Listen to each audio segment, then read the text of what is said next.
I'm going to move on a little bit here to another dime look. And I think this is the fifth possession. So this is going to be Jones's sack. I think Dre'Mont's been a huge part of what we're getting done here lately. And we're in dime. So Hamilton is down here as the dime backer. Are you picking this up? Hopefully it's picking up. Yep.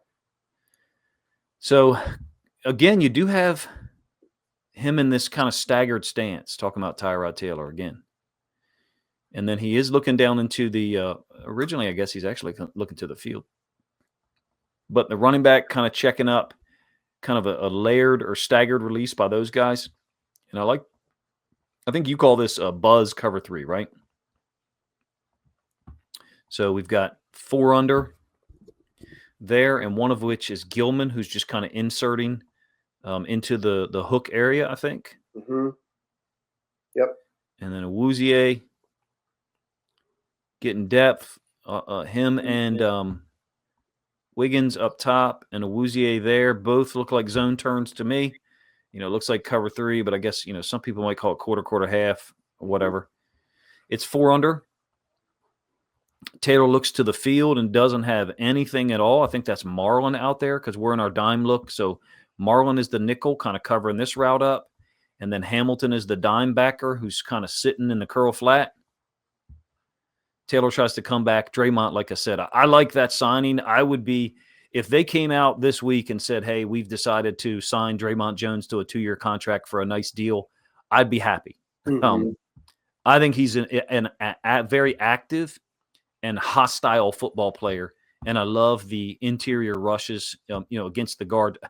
I don't know if I misheard it during the broadcast. I think they said that this right guard hadn't given up a sack all year. Huh. And, this is a pick. So Van Noy is very violent coming downhill on this type of stuff. Yep.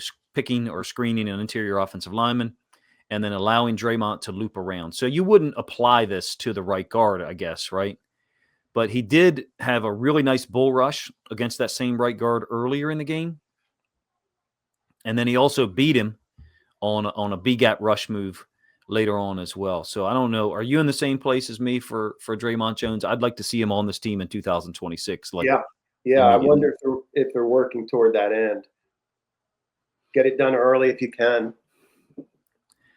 I did think that Green showed a little bit more strength and power in some of his rushes. And with this one, I wanted to show it from the All-22 one more time. I think you've got evidence of some of these rushes being more coordinated because of the flexibility of Jones. Basically, I hate to say this, you can't do this with Ojabo. You couldn't even do this with Owe. What I mean is the stepping to the guard and then looping all the way around, having I'm not saying Dre'Mont Jones is a 4-5 guy in the 40, all right? But having the burst and the bend at the same time to be able to get there, to be able to actually get there on that switch rush or that, ET stunt. But along with that, you've got Green. To me, this looks like a predetermined, bull rush because we're stunting on the other side. So I think we're basically telling Green, don't get upfield too much and possibly open up a B-gap escape lane for the quarterback. Hopefully I said that in a way that makes sense. Mm-hmm. Yeah, you can see his power there for sure. His little jab in. Yep.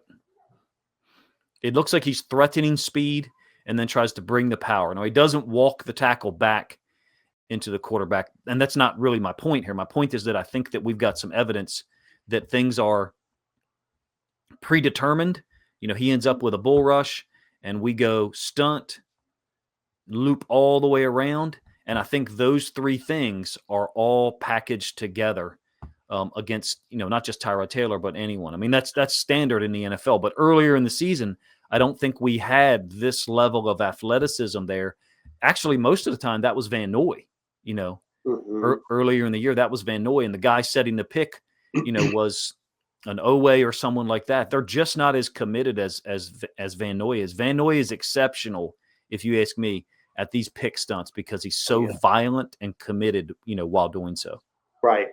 That's a nice combination. 50 Van Noy and 41. And And the same thing is true of 41 that you said about Van Noy, the commitment. You can see that there, that drive, dropping his shoulder, bending, just full force, hanging on for dear life to his ankle.